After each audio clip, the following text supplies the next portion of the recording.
성도님들 안녕하셨어요? 오늘도 구역 기도회, 구역 공과로 같이 나누려고 합니다. 계속 코로나 시간에 다 힘들지만 이제 하루하루 함께 모여 예배할 수 있는 시간이 가까이 오고 있는 것 같습니다. 우리 함께 오늘 구역 기도회를 통해서 또 말씀 나누고 또 우리 형제 자매 사랑을 함께 또 느끼면서 하나님 말씀 앞으로 더 가까이 가는 귀한 시간 되기를 원합니다. 오늘은 40일과 말씀에 대하여 여호와께 물으라 우리 교재에 있습니다. 사도신경으로 우리 신앙을 고백하고 함께 시작합시다. 나는 전능하신 아버지 하나님 천지의 창조주를 믿습니다.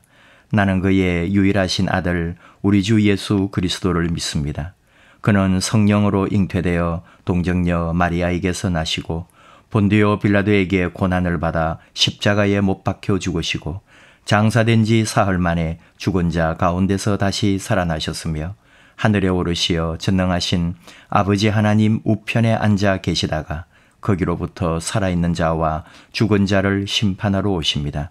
나는 성령을 믿으며 거룩한 공교회와 성도의 교제와 죄를 용서받는 것과 몸의 부활과 영생을 믿습니다. 아멘. 찬송가 주의 말씀 받은 그날 찬송 한 장 하시고요. 오늘 우리에게 주신 말씀 열왕기하 22장 8절에서 13절 우리 같이 말씀 나누겠습니다. 열왕기하 22장 8절에서 13절 같이 말씀 보실까요? 대제사장 hil기야가 서기관 사반에게 이르되 내가 여호와의 성전에서 율법책을 발견하였노라 하고 hil기야가 그 책을 사반에게 주니 사반이 읽으니라. 서기관 사반이 왕에게 돌아가서 보고하여 이르되 왕의 신복들이 성전에서 찾아낸 돈을 쏟아 여호와의 성전을 맡은 감독자의 손에 맡겼나이다 하고 또 서기관 사반이 왕에게 말하여 이르되 제사장 hil기야가 내게 책을 주더이다 하고 사반이 왕의 앞에서 읽음에 왕이 율법책의 말을 듣자 곧 그의 옷을 찢으니라. 왕이 제사장 hil기야와 사반의 아들 아히감과 미가야의 아들 악볼과 서기관 사반과 왕의 시종 아사야에게 명령하여 이르되 너희는 가서 나와 백성과 온 유다를 위하여 이 발견한 책의 말씀에 대하여 여호와께 물으라. 우리 조상들이 이 책의 말씀을 듣지 아니하며 이 책에 우리를 위하여 기록된 모든 것을 행하지 아니하였으므로 여호와께서 우리에게 내리신 진노가 크도다. 아멘.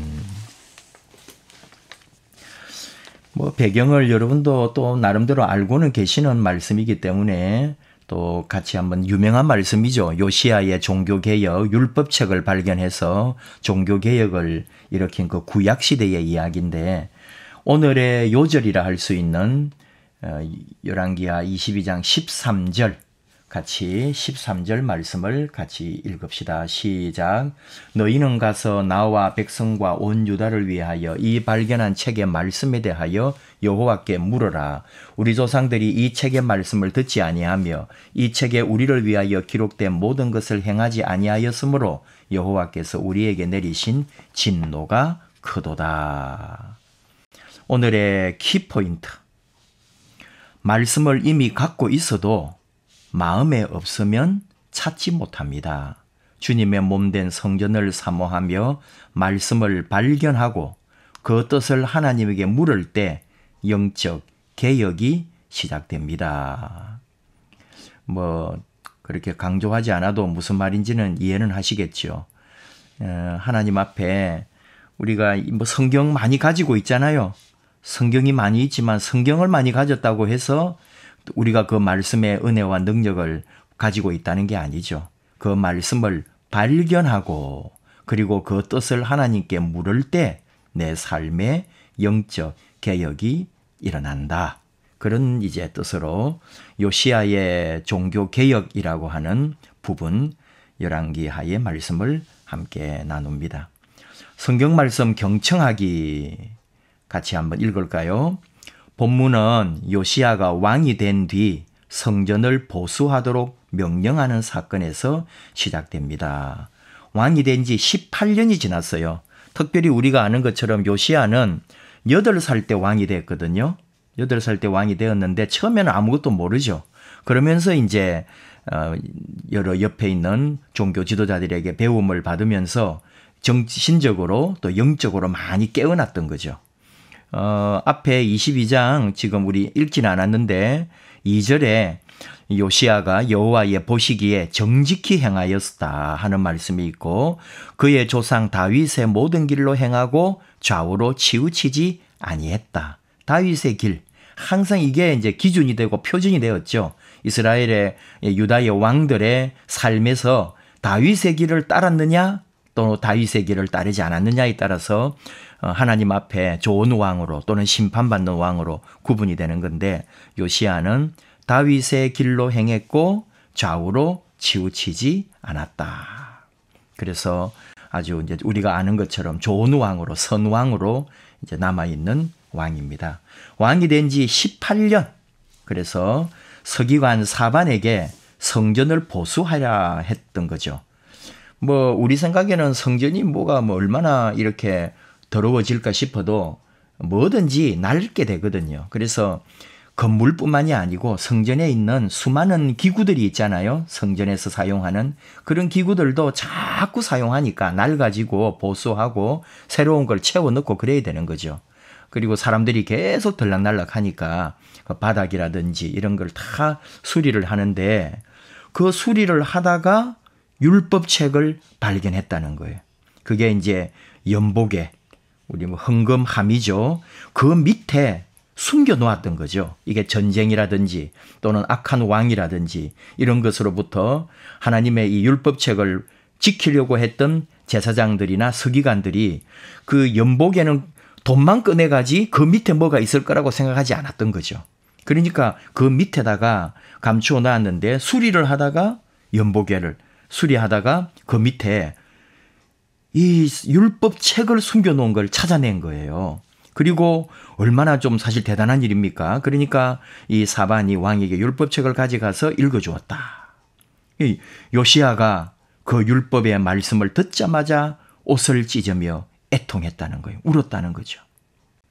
예, 아마 요시야도 제대로 된 율법책을 아직까지 듣지 못했던 것 같아요. 전해져 내려오는 대제사장이라든지 서기관이라든지 그런 성전의 지도자들로부터 그냥 듣고 배운 말씀은 있는데 이렇게 정말로 율법의 두루마리죠. 그 두루마리 성경에서 직접 그 말씀을 들을 때 너무 놀라고 또는 감동하고 또는 회개하면서 그 말씀 앞에 자기 옷을 찢으며 울었다는 거죠. 왜 이 나라가 위기가 오고 왜 이 나라가 어려운지를 이 요시야는 그 율법의 말씀을 들으면서 하나님의 말씀에 순종하지 않은 조상들의 죄악에 대한 하나님의 진노였다. 하나님의 진노가 있었다는 것을 깨달으면서 하나님에게 지금 읽었던 이 말씀이 뭔지 확실하게 한번 알아보고 오라고 보냈던 거예요. 그래서 이 하나님의 말씀을 이제 이 두루마리 성경을 가지고 그 말씀을 이제 나중에 뒤에 오늘 읽은 말씀은 아닌데 그 뒤에 바로 나오는 거예요. 이제 훌다라고 하는 여자 예언자를 찾아가는 거죠. 뒤에 말씀도 여러분 한번 14절 이하에 이 열왕기하 22장 14절부터 마지막 20절까지도 꼭 읽어보셔야 돼요. 이게 연결이 되는 말씀이니까. 자, 다음 페이지 1번으로 가겠습니다.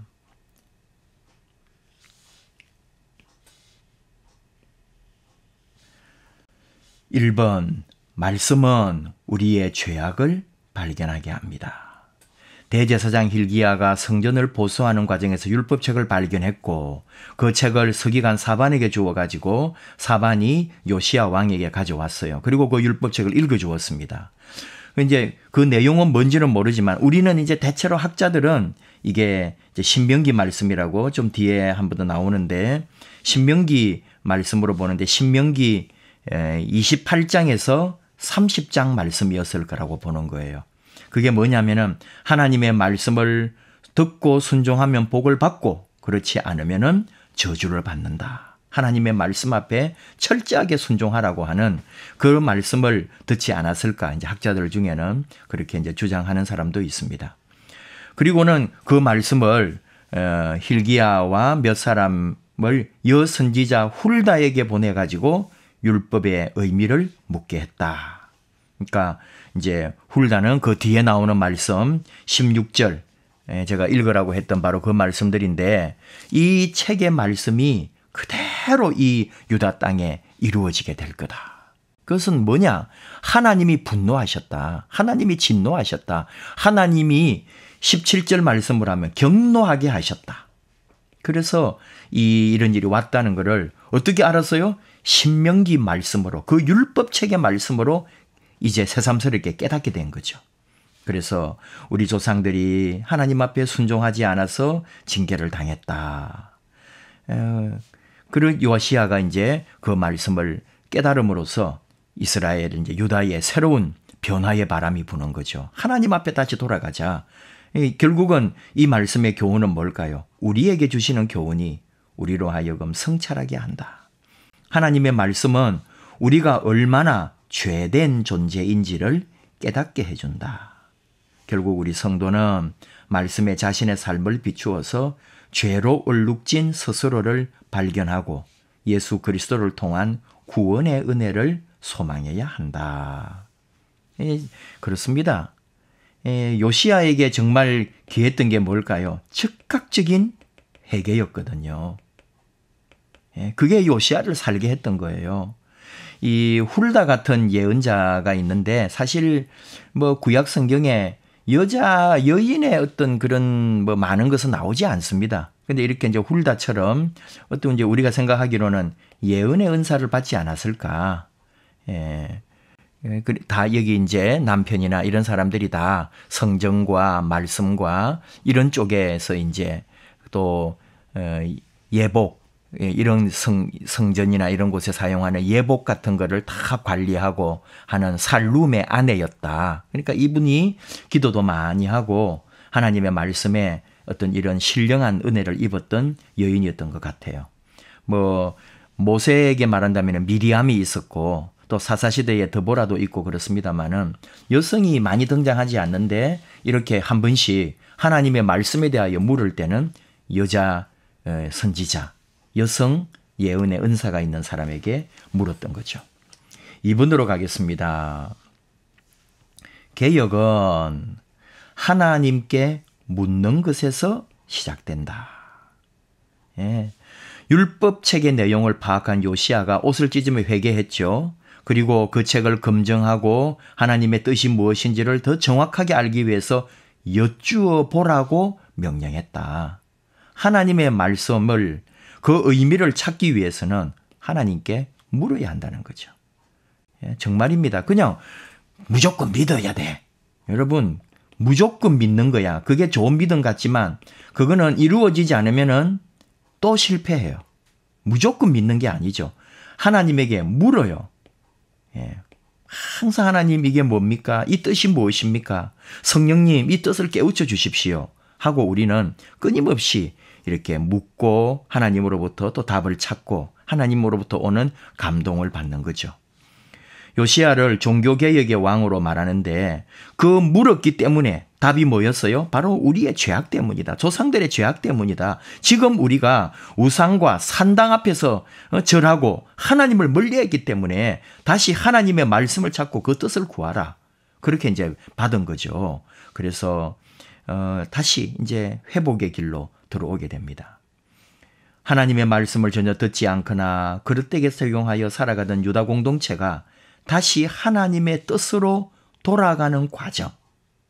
다시 하나님의 뜻으로 원래대로 돌아가는 거죠. 우리가 개혁이 여러분 뭐가 대단한 것이 아니고 원래의 자리로 돌아가는 거예요. 원래 하나님 자리, 하나님의 자녀의 자리, 그 에덴 동산의 자리로 돌아가는 거죠. 자, 개혁을 위해 반드시 필요한 것은 하나님의 뜻을 묻고 오늘도 말씀을 통해 자복하고 회개하고 하나님의 뜻을 묻는 우리의 신앙. 개혁한다, 변화된다. 지금 계속 우리에게 말할 수 있는 게 뭘까요? 우리가 질문할 수 있는 게 이 코로나 시대에 하나님, 코로나의 의미가 무엇입니까? 하나님이 우리에게 이 코로나를 주신 이유가 무엇입니까? 하고 계속 우리는 묻는 거예요. 하나님에게. 그리고 그게 뭐죠? 기도거든요. 기도하면서 우리는 하나님의 뜻을 묻는 거죠. 사실은 여러분, 답을 우리가 알아요. 그 답이 뭘까요? 우리의 죄 때문이다. 이것이 답입니다. 우리의 죄악 때문이다. 우리의 죄 때문인 줄 알고 그 회개가 일어나는 것. 요시야처럼. 그리고 깨닫고, 죄를 깨닫고 말씀대로 이제 나아가는 거죠. 이것이 오늘 우리에게 주어진 이제 이 시대 또 말씀 앞에 선 우리의 모습입니다. 다음 페이지로 넘어갑니다. 성찰하기. 루트에 대한 얘기를 하면서 우리에게 또 생각을 하게 하는데요. 루트가 1517년 95개조 반박문 비텐베르그 성당 문에다가 이제 붙였죠. 토론해보자 하는 거였는데, 바로 그렇게 해서 이제 종교개혁이 일어나면서 루터가 했던 게 뭐냐? 성경 번역입니다. 이게 이제 로마 가톨릭의 올바르지 못한 행위와 근위에 도전했던 루터가 그 개혁을 이루는데 동력을 제공한 것이 성경이다. 사형 판결받고 생명의 위협을 당하는 상황 속에서도 성경 번역을 게을리하지 않았다는 거죠.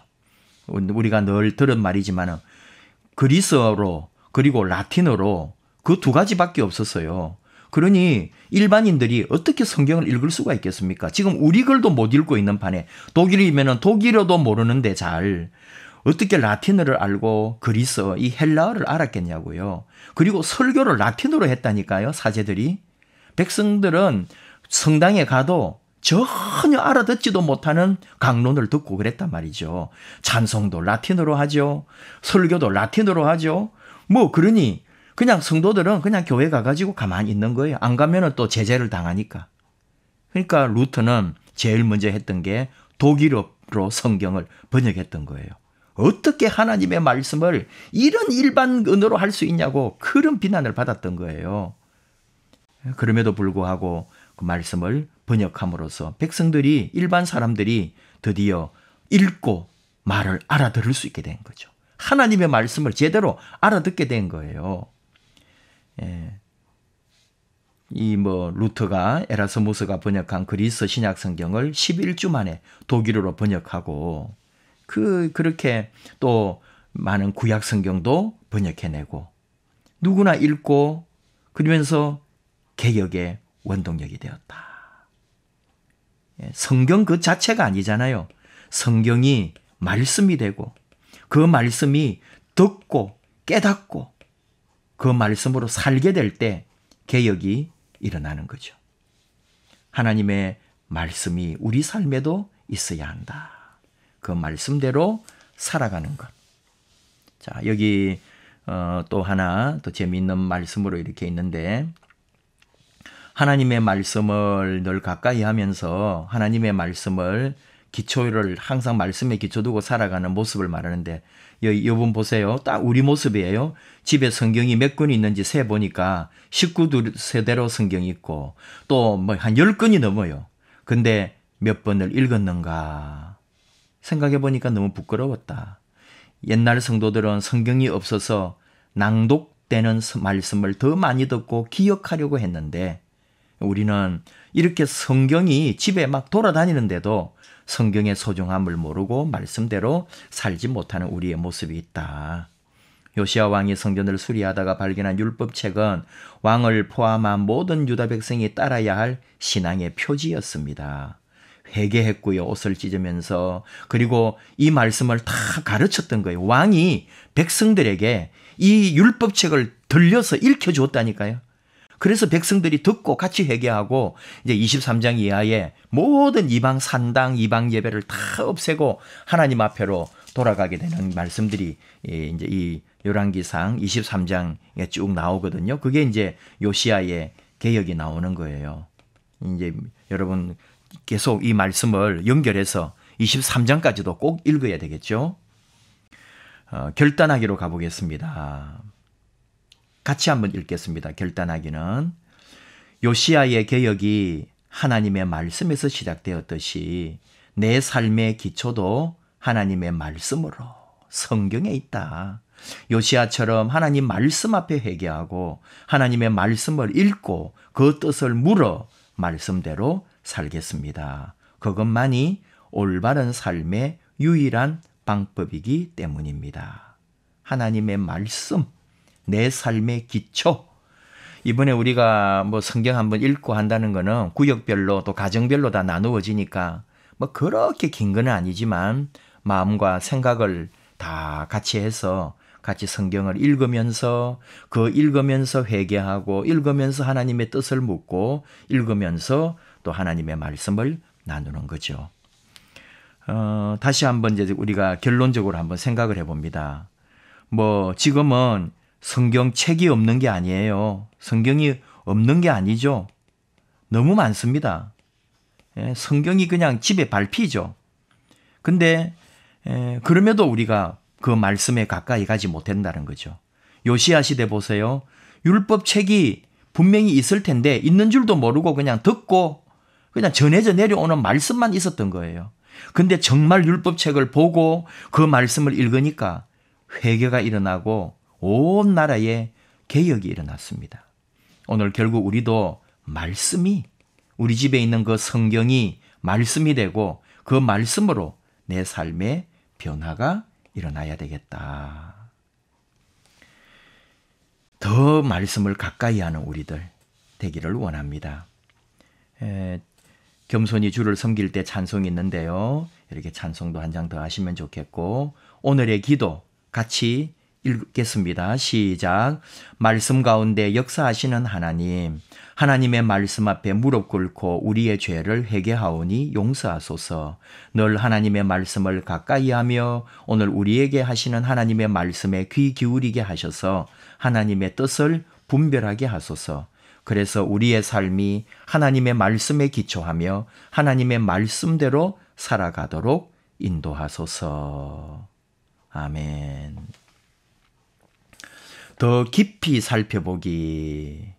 히스기야 왕 그리고 요시야 왕 때에 이스라엘 사람들은 신명기 사상을 실현하기 위해 정치적 종교적 개혁을 일으켰다.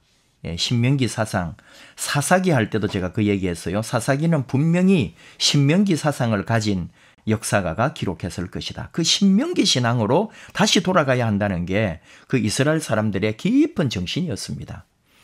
요시야는 아수르의 쇠멸을 틈타 과감한 개혁을 단행한다. 그 외세 때문에 많이 힘들었는데 바로 그때 이제 또 그 성경을 율법책을 찾아내서 그 기회 때 영적 개혁을 단행했다. 히스기야 시대하고 많이 일치한다.